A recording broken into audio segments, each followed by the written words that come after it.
নমস্কার বন্ধুরা, আজকে আমি আপনাদের শাহী পনিরের রেসিপি দেখাবো। শাহী পনিরের জন্য আমি 300 গ্রাম মতন পনির নিয়ে নিয়েছি।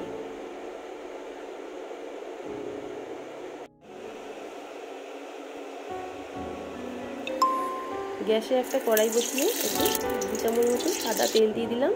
আর এতে কয়েকটা কাজু বাদাম, একটা টমেটো, একটা গোটা পেঁয়াজ, 3 কোয়া রসুন দিয়ে এটাকে হালকা করে ভেজে নিয়ে সামান্য পরিমাণে জল দিয়ে এটাকে একটু ভাজিয়ে নেব।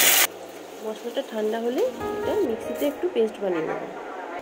কড়াইতে আবারও সাদা তেল দিয়ে দিলাম, দিয়ে পনিরের কিউবগুলো আমি সব ভেজে নেব।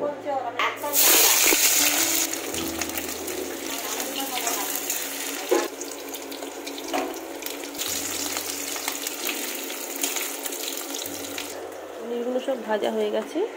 এবার ওই তেলেতেই আমি একটা ছোটো এলাচ, 2টো লবঙ্গ দিয়ে একটা গোটা ক্যাপসিকাম, একটা পেঁয়াজ দিয়ে হালকা করে ভেজে নেব। এতে সামান্য মতন চিনি দিয়ে দিলাম রান্নাটার ব্যালেন্স ঠিক রাখার জন্য। 1 চামচ মতো আদা বাটা, টমেটো পেস্ট আমি দিয়ে দিলাম। এটা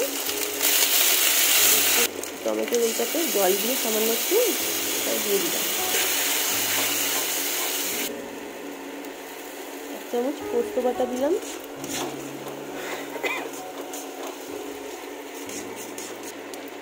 2 চামচ মতো ফ্যাটানো টক দই দিয়ে দিলাম, ধনে জিরে গুঁড়ো 1 চামচ, কাশ্মীরি লঙ্কার গুঁড়ো 1 চামচ দিয়ে এটাকে একটু কষাতে হবে।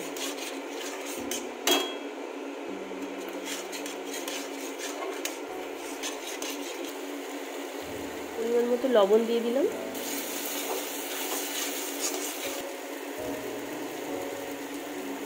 গরম মশলা 1 চামচ দিয়ে দিলাম, দিয়ে রান্নাটা আমি কষাবো ভালো করে। দুধটা ছেড়ে গেছে। এবারে 1 কাপ আমি দুধ দিয়ে দিলাম। এতে 1 কাপ মতন জল দিলাম।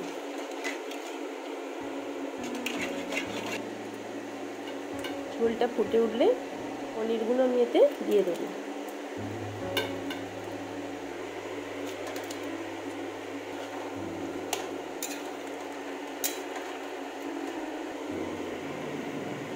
কিছুটা কসুরি মেথি হাতে ক্রাশ করে রেখেছিলাম, সেটা দিয়ে দিলাম। কয়েকটা চেরা কাঁচা লঙ্কা দিলাম।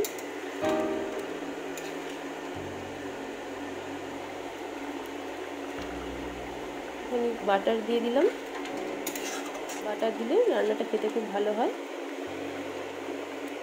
ধনে পাতা দিয়ে দিলাম। শাহী পনির একদম রেডি হয়ে গেছে। এটা আপনারা রুটি বা পরোটার সাথে খেতে পারেন, খুবই ভালো লাগবে।